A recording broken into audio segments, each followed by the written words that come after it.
So yeah, winter arrived here. It's really cold. We've got a cold front coming through the country. Yesterday, a lot of wind, really cold conditions. We had a -3 here on the farm, centigrade, Celsius.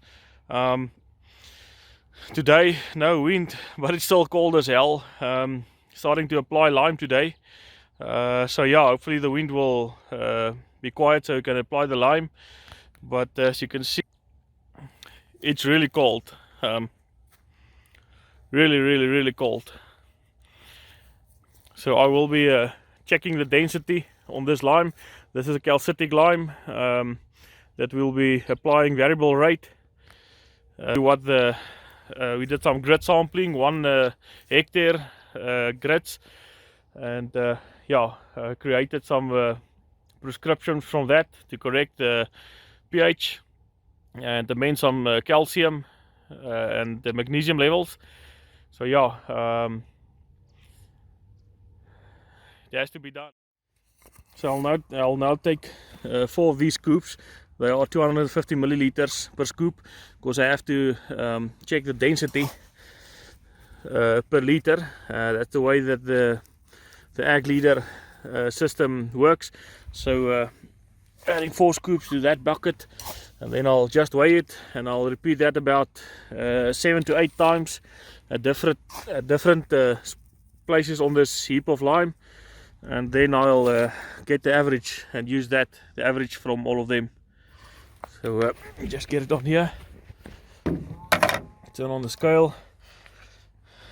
I do know what the bucket's weight is. It's 94 grams, so I'll just deduct that from that. Yeah, so that's going to be about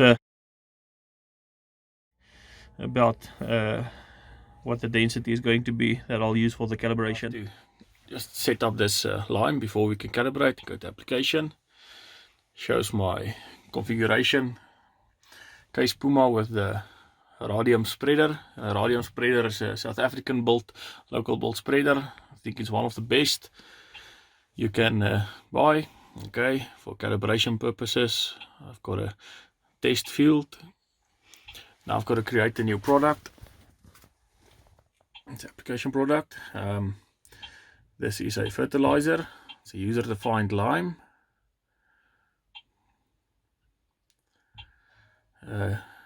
Kilogram units. Okay, so the calcium, magnesium, sulfur content that I got from the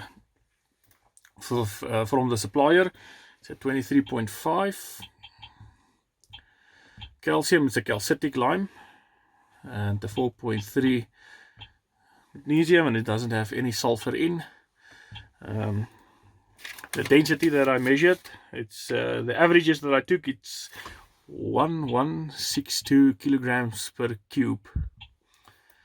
That's very important. Just to show you about there was 1171, 1104, 1211 and 1163.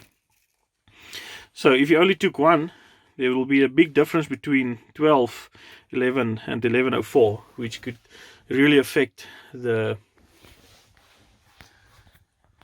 your accuracy on your calibration.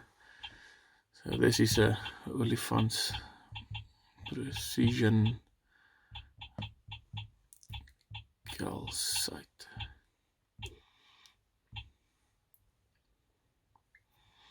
It's controlling product. Yes, and here it shows me that it's the first time. Well, it's the first application with this spreader, so it will be the first calibration that I'll be doing now. This is also quite handy. You put in all of your the conditions, field notes. It's just you can't remember it later. Okay, so now to do the calibration, the static, I've put in the feeding gates at 10 centimeters. There's the product density. The conveyor rate will be calculated now for the first time. So you go to static calibration. I'm going to start just with 50 kilograms just to get closer to a chain revolution. So that like that, and then you just press start and it will dispense. So I'm pressing start, it will dispense product, it will automatically stop at 50. Then I'm going to weigh that we've caught, and then I'll on this screen, I'm going to enter the actual dispenser amount and then repeat this calibration as well for 2 or 3 times until I'm completely satisfied.